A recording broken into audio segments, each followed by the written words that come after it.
Section 5.3 Nomenclators. From the 15th through the 18th century, the king of substitution ciphers was the nomenclator, used by kings, popes, diplomats and spies alike. Each nomenclator had a list of hundreds, sometimes thousands, of items, single letters, numbers, bigrams, syllables, words and names, providing up to 25 substitutes for each. Nomenclators are more like codes than like ciphers, so they fall outside the scope of this book. Section 5.4 Polyalphabetic substitution. The techniques for solving simple substitutions involve letter frequencies and letter contacts. If you want to design a cipher to defeat this type of attack, a good place to start is by disrupting the letter frequencies and letter contacts.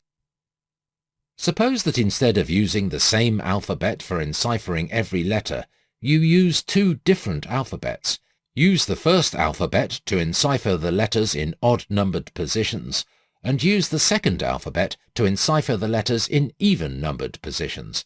That is, the first alphabet will encipher the first, third, fifth letters in the message, while the second alphabet is used to encipher the second, fourth, sixth letters.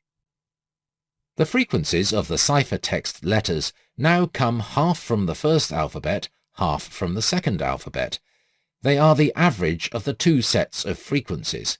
A ciphertext letter will have high frequency only when it represents high-frequency letters in both alphabets.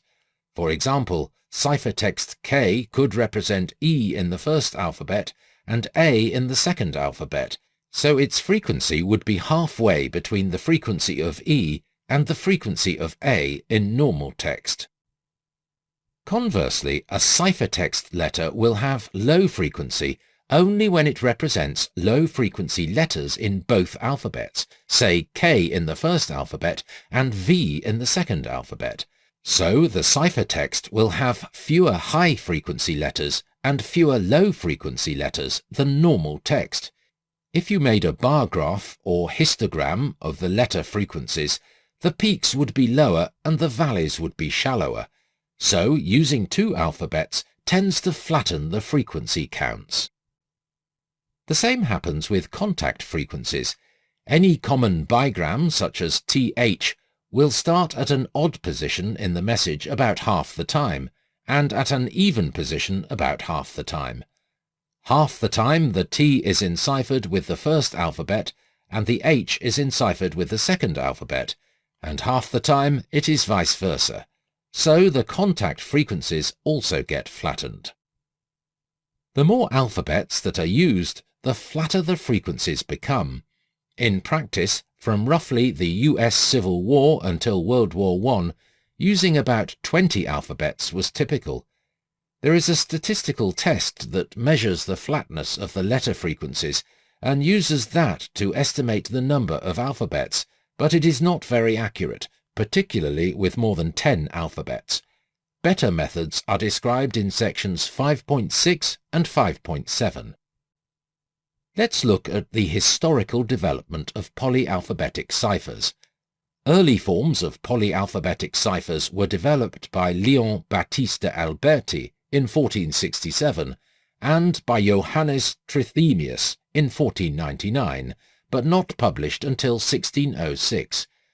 Polyalphabetic ciphers begin to take their modern form with the publication of La cifra del Sig Giovan Battista Belaso in 1553.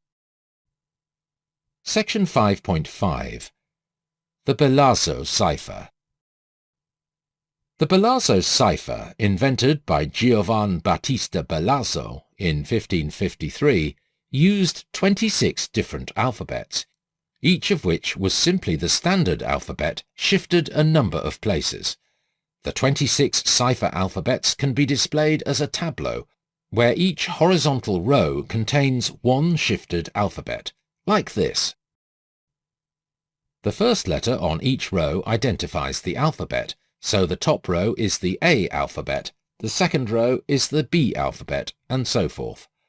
Balaso was the first to use a key to select which alphabet to use for which letter in the message. By contrast, the Argenti family used a keyword to mix the alphabet. Balaso would write the message horizontally. Above the plain text letters he would write the key, repeated as many times as needed. To encipher a letter, he would find that letter on the top row of the tableau, use the key letter to select the row in the tableau, and then replace the plain text letter by the ciphertext letter directly below it in the selected row. Here is how the plain text letter S would be enciphered by the key letter C. We find the letter S on the top row of the tableau. Its key is C, so it is enciphered using the third row of the tableau. On the third row, directly below S, we find the letter U, so S gets replaced by U.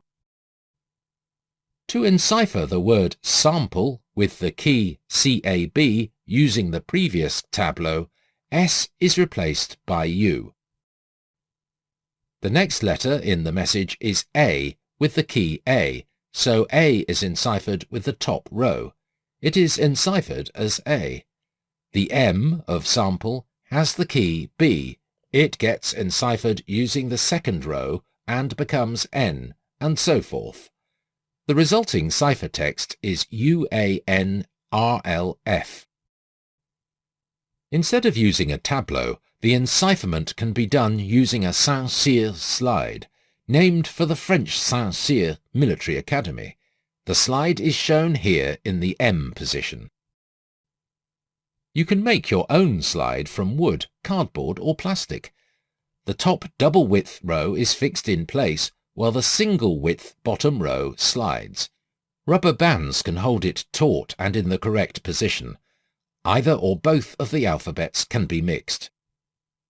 The Balaso cipher is symmetric because enciphering a letter X with a key K is exactly the same as enciphering the letter K with the key X. Ciphers based on adding the key to the plain text or exclusive ORing the key and the plain text tend to be symmetric in this sense.